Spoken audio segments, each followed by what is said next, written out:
सब कुछ ऐसे बनाया जाता है कि वो बिगड़ सके। आपने ऐसा लोगों को कहते हुए सुना होगा कि हमारे जमाने में या पहले चीजों की क्वालिटी बहुत बेहतर थी। महसूस भी किया है कि पिछले 5-10 सालों में चीजों की क्वालिटी कम ही हो रही है। ऐसा क्यों होता है और क्या हमारे पास इसका कोई कंट्रोल है? जानते हैं। Stay tuned. Hello all. आप ऐसा फील करते हैं कि चीजों की क्वालिटी वैसी नहीं जैसी पहले थी? तो आप 100% सही हैं। शुरुआत करते हैं हम खाने से। पहले जब आप खाना बनाते थे, आपको हर चीज को इंडिविजुअली लाना पड़ता था। एकदम शुरुआत में तो रोटी बनाने के लिए आपको आटा भी घर पर ही पीसना पड़ता था। सब्जियां आपको बाजार जा करके लेकर आनी पड़ती थी, ताजी रखनी पड़ती थी। फ्रिज नहीं होते थे।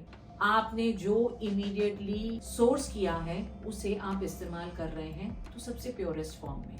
हम कपड़ों की बात करें तो जब हम पहले कपड़े बनवाते थे, हमें जा करके कपड़े खरीदने पड़ते थे। चूज करना पड़ता था कि कौन सा मटेरियल लेंगे। फिर हम टेलर के पास जाते थे, उसे सिलवाते थे। क्वालिटी, ड्यूरेबिलिटी अपने आप बेहतर होगी। इसके बाद हमने कपड़ों को मॉल से खरीदना शुरू किया। वहां हम गए, हमने देखा इतनी सारी वैरायटीज अवेलेबल है, उनमें से हमने किसी एक को पसंद कर लिया।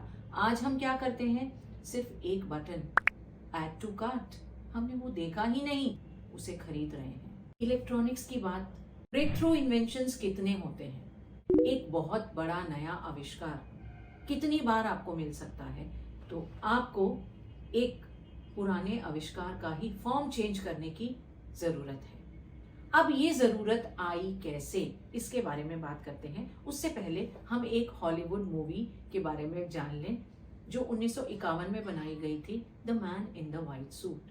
इसकी थीम ये कि एक साइंटिस्ट एक ऐसा सफेद सूट बनाता है जो कभी फटेगा नहीं, कभी मैला नहीं होगा, उसे आयरन करने की जरूरत नहीं रहेगी, जैसा है वैसी ही अवस्था में रहेगा। शुरुआत में सारे मैन्युफैक्चरर, सारी पब्लिक, सब लोग बहुत खुश हो जाते हैं कि बड़ा ही चमत्कारी आविष्कार है ये, इससे तो कितनी आसानी हो जाएगी। लेकिन जैसे जैसे समय बीतता है, लोगों को समझ आता है कि इस आविष्कार से उनकी सुविधाएं नहीं बढ़नी, बहुत सारे लिमिटेशंस आ जाएंगे जिंदगी में। कल्पना कीजिए कि आपके पास कुछ ऐसा हो जो कभी खराब ही नहीं होगा, कभी नष्ट ही नहीं होगा, तो क्या आप खुश रहेंगे? नहीं। आपको लगेगा कि कुछ नया मिल जाए। उसके पीछे बहुत बड़ा हाथ है कंज्यूमर इंजीनियरिंग का। कंज्यूमर इंजीनियरिंग जहां पर आपके दिमाग को इस तरह से इन्फ्लुएंस किया जाता है कि आप नया और बेहतर इसकी तलाश में हमेशा लगे रहें। पर इस शब्द का इस्तेमाल आसानी से हम करते नहीं। कंज्यूमर इंजीनियरिंग की जा सके, इसके लिए 2 टैक्टिक्स का इस्तेमाल किया जाता है। पहला, प्लान्ड ऑब्सोलेसेंस। चीजों को बनाया ऐसा जाता है कि वो बिगड़ जाएं और आपको नई चीजों की जरूरत पड़े। और दूसरा, ट्रेंड्स। ट्रेंड्स को इस तरह हमारे मन मस्तिष्क पर हावी कर दिया गया है कि हमें लगता है जो ट्रेंडी नहीं वो अच्छा नहीं। किसी भी चीज को बनाने में 3 चीजों का ध्यान रखा जाता है। उस चीज का क्या फंक्शन है, मतलब क्या कार्य कर रही है, दिखने में कैसी है, और तीसरा, उसे बनाने में कितनी सुविधा है, ज्यादा से ज्यादा सुविधा और कम से कम खर्च।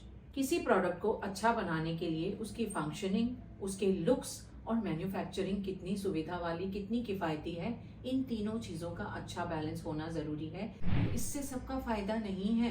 आज ये बैलेंस बिल्कुल बिगड़ गया है। इसके पीछे जिम्मेदार है कंज्यूमर इंजीनियरिंग। हम इतने इन्फ्लुएंस्ड हो चुके हैं कि हमें हर समय तलाश है कि नया क्या है, बेहतर क्या है। We are looking for what's next and what's better हमेशा। और इसकी स्पीड इतनी बढ़ गई है कि ये बिल्कुल आउट ऑफ कंट्रोल हो गई है। पहले हम कम खरीदते थे, हम अब बहुत ज्यादा खरीदते हैं, चाहे वो कोई भी चीज हो।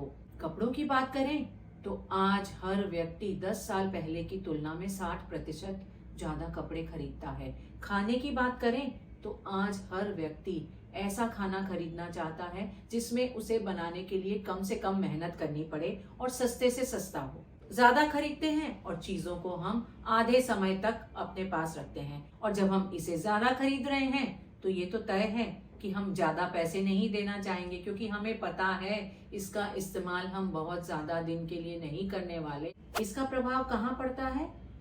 मैन्युफैक्चरिंग पे। हम ज्यादा खरीदना चाहते हैं यानी प्रोडक्शन ज्यादा होना चाहिए, तो मैन्युफैक्चरर्स के पास दो रास्ते हैं।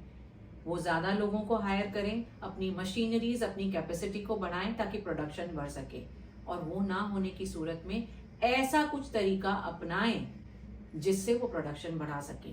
पर दोनों ही सूरतों में उन्हें एक चीज का ध्यान रखना है कि वो कॉस्ट नहीं बढ़ा सकते, क्योंकि पब्लिक अब ज्यादा पैसे दे करके वो चीज खरीदने को तैयार नहीं होगी। मैन्युफैक्चरर्स क्या करते हैं, ऐसे तरीकों की तलाश में रहते हैं जिससे प्रोडक्शन बढ़ जाए और कॉस्ट भी ना बढ़े। अब किसी चीज को तो बदलना ही है, हमें प्रोडक्शन बढ़ाना है, लुक्स पर हम कॉम्प्रोमाइज नहीं कर सकते, कॉस्ट बढ़ा नहीं सकते, तो जिस चीज को बदलना है वो चीज होगी क्वालिटी। अब मैन्युफैक्चरर्स कॉस्ट कम करने के लिए मटेरियल्स चेंज करना शुरू करते हैं। पहले वो जो मजबूत यार्न्स लेते थे, अब कहते हैं यार्न अगर थोड़ा कमजोर हो तो हमें चलेगा, पर हमें सस्ता चाहिए। क्वालिटी अपने आप कम हो गई।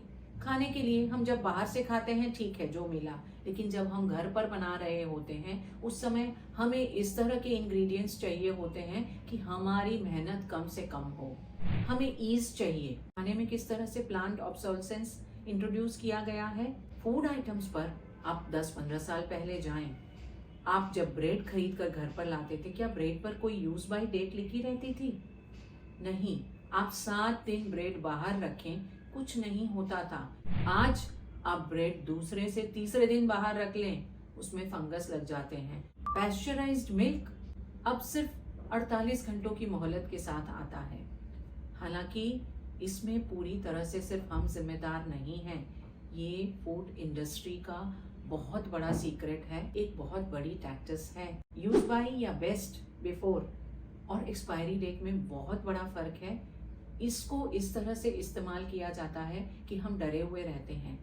किसी भी फूड आइटम के साथ अगर आप एक्सपायरी डेट देख रहे हैं तो इसका मतलब उसके बाद इस्तेमाल करने से आपकी तबीयत खराब हो सकती है। लेकिन बेस्ट बिफोर या यूज बिफोर होने का ये मतलब नहीं कि आप उस डेट को क्रॉस कर देने के बाद उस फूड आइटम को इस्तेमाल ही नहीं कर पाएंगे। कपड़े, इलेक्ट्रॉनिक्स, इनकी कंज्यूमर इंजीनियरिंग में एक चीज का इस्तेमाल बहुत ज्यादा होता है, वो है ट्रेंड्स।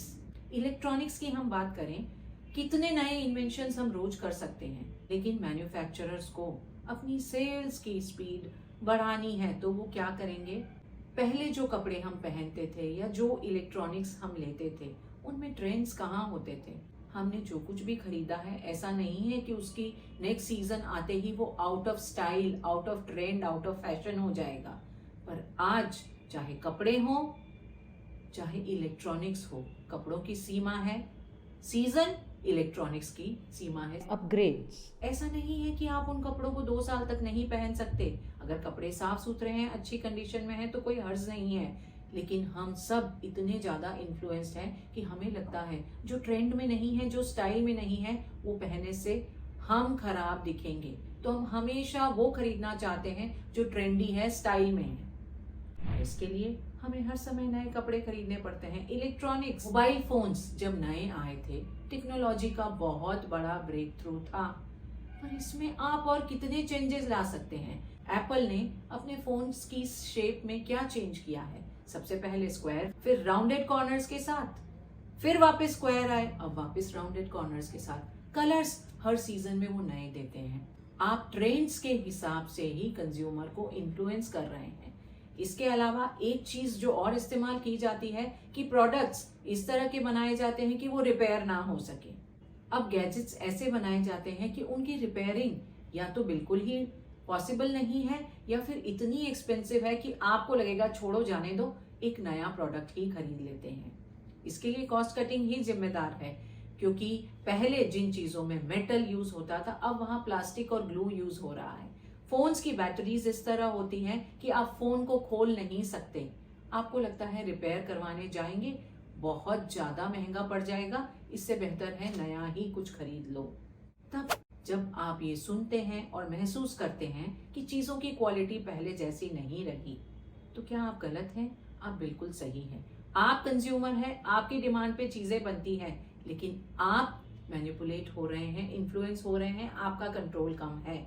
आप अपने कंट्रोल को चीज़ों की क्वालिटी बनाए रखने में थोड़ा इस्तेमाल कर सकते हैं। और ये आसान है, उतना कठिन भी नहीं। आपको 3 बातों का ध्यान रखना है। सबसे पहले आपको ये जानना है कि आप जो कुछ खरीद रहे हैं उसका पर्पस क्या है, आपके लिए क्या फंक्शन है उसका, कितने समय तक आप इसे इस्तेमाल करना चाहते हैं। इन सारी बातों को समझ करके ही वो चीज खरीदें जो आपके पैमानों पर बराबर उतर रही है। दूसरा, आप अपनी चीजों की देखभाल अच्छे से करें ताकि वो खराब कम हो और आपको रिपेयर की जरूरत ना पड़े। जहां जरूरत हो ज्यादा से ज्यादा रिपेयर करें। और तीसरा, सबसे महत्वपूर्ण, आप माइक्रो ट्रेंड्स, फैशन स्टाइल्स के चक्कर में ना पड़े।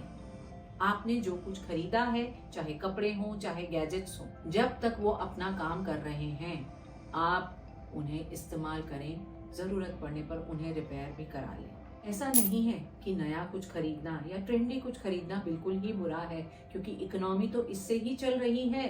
अगर आज हम कुछ भी ना खरीदें तो ये सिर्फ मैन्युफैक्चरर्स या प्रोड्यूसर्स को ही नहीं, पूरी इकोनॉमी को प्रभावित करता है। जहां जरूरत होगी हम नया खरीदेंगे। हमने जो कुछ भी खरीदा है उसका इस्तेमाल इस तरीके से करें कि ज्यादा से ज्यादा समय तक हमारे साथ हो रहे, हमारे उपयोग में आए।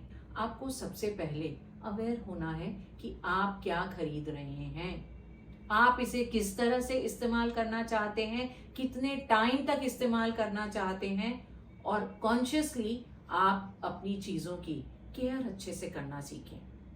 आप कंज्यूमर हैं और कहते हैं कंज्यूमर इज द किंग, तो किंग ही तो बताएगा कि क्या करना है। So you decide. आपके कंट्रोल में जितना आप समझते हैं उससे ज्यादा है कि आप जो कुछ भी खरीद रहे हैं, जो कुछ भी इस्तेमाल कर रहे हैं, उसकी क्वालिटी पहले से कमतर नहीं है।